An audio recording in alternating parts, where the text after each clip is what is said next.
I always tell my children, nothing is easy and nothing is difficult.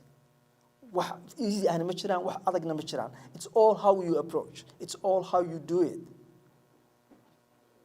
It's in your hands.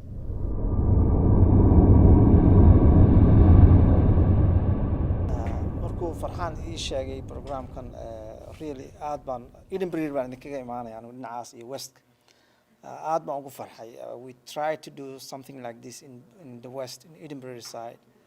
And the reason is, shan caruuraan leh anigu, 5 children. And my oldest child is 20 years old. He's just finishing or about to finish in UFM in 3 weeks, inshallah. Caruurteyda waxaan ka arkay in ay really inay yihiin really smart kids, but some kind of naive kids. You know, they are what they call street smart and book smart, right? Caruuraha halkan ku koray way iskuulku ku fiican yihiin, jaamacadoodu ku fiican yihiin, way dadaalaan, laakiin easy baa looga saari karaa jidkooda ay haystaan, right? And one of the reasons is they are followers. They are not leaders, unfortunately.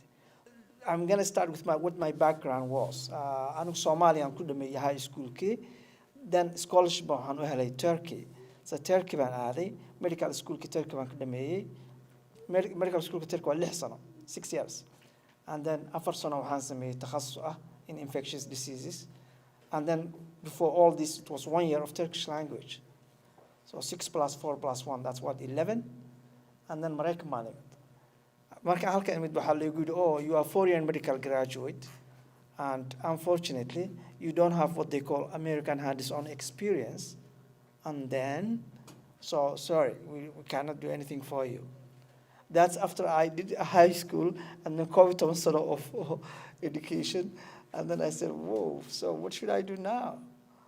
So I started following doctors, Somali doctors, American doctors, and, you know, in regions and HCMC, Hennepin County, and Fairview, Southdale, and all the hospitals, you know. It took me 3-4 years. Back in 2004, I finished my exams.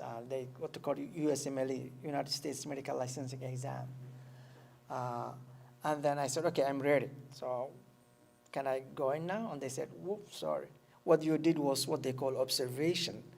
You were just shadowing people, doctors. So you were not touching patients. So sorry. I said, wow, then what? What should I do now? So someone else would have just gave up, right? Say, okay, enough is enough. I'm almost 40 years old. I did all this, and they're still telling me I'm not qualified. So I should give up. But I didn't do that. I really remember that day like yesterday.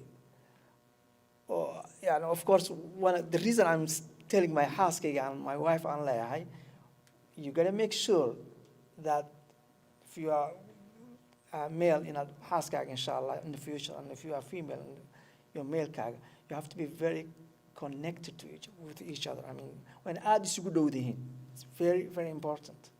One word for the Sunday. You know, I will do what I can do. I will try my best. And Ilahi hadu ii qoray inay waxaan dhacaan, it will happen, right? And that's exactly what has happened. Residency baan galay, residency baan dhameeyay, family medicine baan dhameeyay, and then I went to the emergency. So I'm now emergency physician, emergency room physician, emergency medicine for the last 7 years. The things that I will tell you for you guys is, as advice is, and I tell my kids is, couple notes, the notes I have here. Wadan waxaynu ku noolahay inaga duwan, inaga culture duwan, like it's the ocean, yani bad baa ku dhex jirta, and you are trying inaadan qoyin. You are trying not to be wet, right? And you are in the ocean, which is kind of impossible.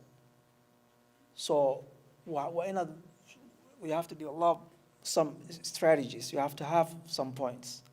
Number one, and the first and very important thing is diintaada, your religion. How many of you get up for Fajr, Salatul Fajr? MashaAllah. That's a very good sign. Salat al-Fajr. If you get up, wake up for Salat al-Fajr, that's a discipline. There's a reason Allah said you have to get up at 5 a.m., at 4 a.m. There's a reason behind it. Of course, Allah said, man, I didn't create jinkind and mankind except,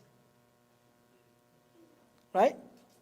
You have to worship for me. And the reason is Allah is training you. You have to worship for Allah, but it's a training, it's a discipline. If you cannot get up from the bed at 4 a.m. and go to bathroom and clean yourself and get your wudu, life will be difficult for you. So you got to make sure that you do your Salat al-Fajr. Your deen, don't ever let go your religion, no matter what. Don't let go who you are. Don't let go your outside. I mean, what you wear, your hijab for girl. I have a doubt.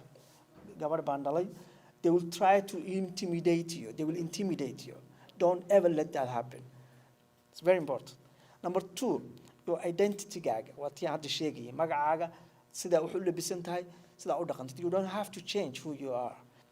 Number 3, discipline. Very important. Timing.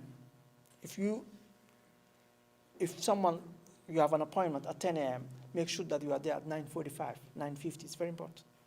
This is from Nabi alayhi salatu wasalam, or Sunnah. Very important. Try to be best of whatever you are doing, even if you are working in the environmental services, right? Like they are looking, you have to be at best. Make sure that whatever you are doing at the driver try to be the best. Be organized. You have to be clean, not only your body, but your room. You start from your room. You have to be clean, very important. I always tell my children, nothing is easy and nothing is difficult. Easy and it's all how you approach. It's all how you do it. It's in your hands. And the last is be a leader. Don't be a follower. If you are a follower, you will be in trouble. You will be in deep trouble. A lot of our kids are, unfortunately. And the reason is they trust someone that they shouldn't trust. So know your environment around, who is around you. Unfortunately, aabbayaashan iyo hooyoyaashan waddankeena ka yimid education fiican ma laha. They are very good people. They are trying their best, right? They are trying inay ku feed gareeyaan, cunto ku siiyaan, dhar ku siiyaan, laakiin they don't communicate with their kids. That's what we are seeing, unfortunately. So there's miscommunication between mom and dad and kids. But know that your mom and dad are your best friends. Always talk to them. Waxa ka qarinin aabaha iyo hooyada, la hadal, la fadhiiso, way ku jecel yihiin. Salaadaada, I will close with the last thing is salaadaada. Make sure get a salaadaada.